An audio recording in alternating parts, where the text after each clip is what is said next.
Olá, galerinha mais teen do Brasil. Se você gosta de brincar e se divertir, vem que você está no lugar certo. Meu nome é Júnia e você está no Brincander. E hoje, 31 de dezembro de 2019, nós estamos finalizando uma etapa da nossa vida, mas começando projetos. Nós iremos começar hoje uma série de mini vídeos falando sobre alguns temas.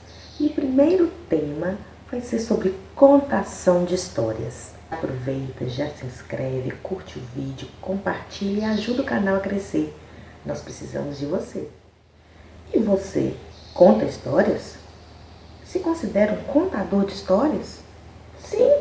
Não? E se eu te disser que você é, por natureza, um contador de histórias? Contar e ouvir histórias faz parte da natureza humana.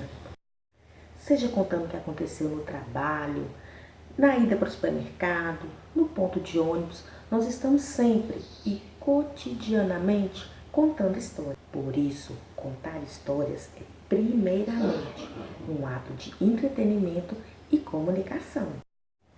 É um momento prazeroso e interativo que mexe com o sentimento, a emoção e a imaginação das pessoas.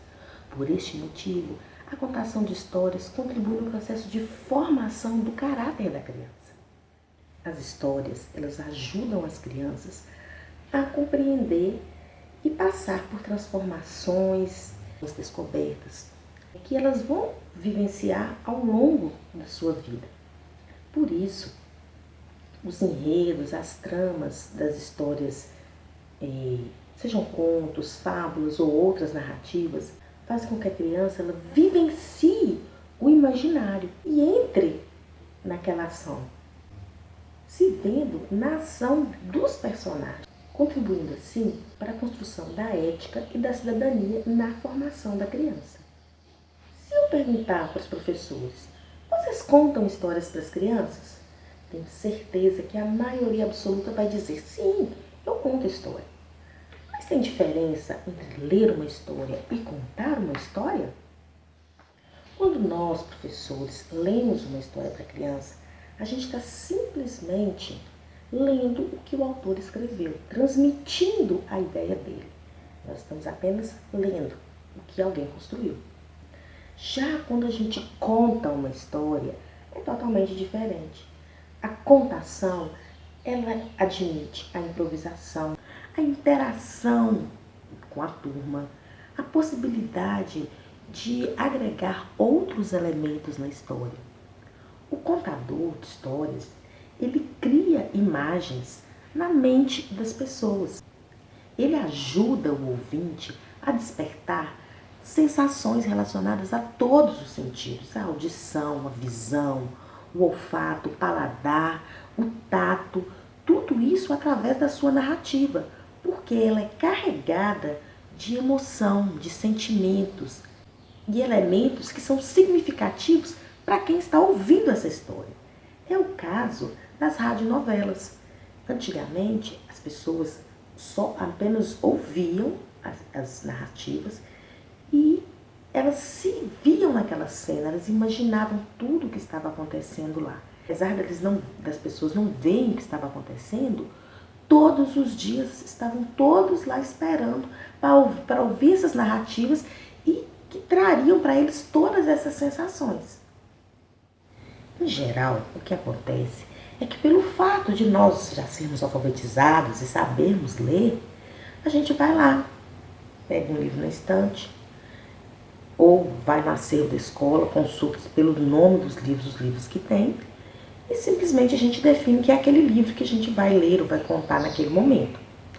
E aí, a gente ignora a necessidade de ter que ler aquele livro anteriormente e, além de ler, de analisar as possibilidades que aquele livro pode me trazer.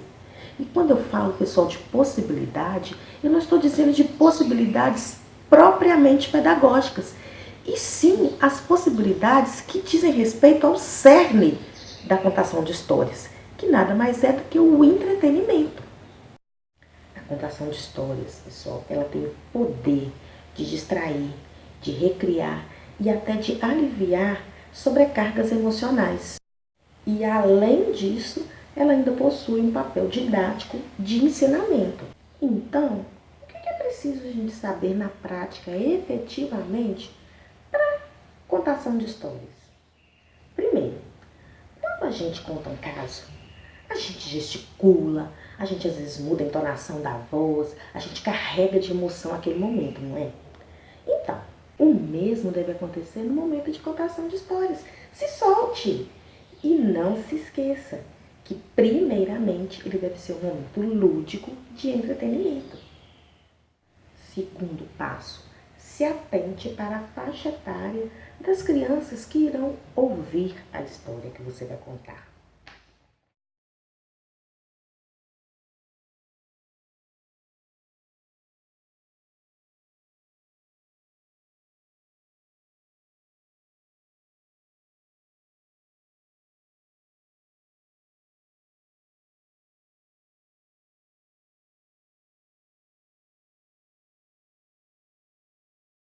E aí, pessoal, em último, mas não menos importante, se prepare para a história.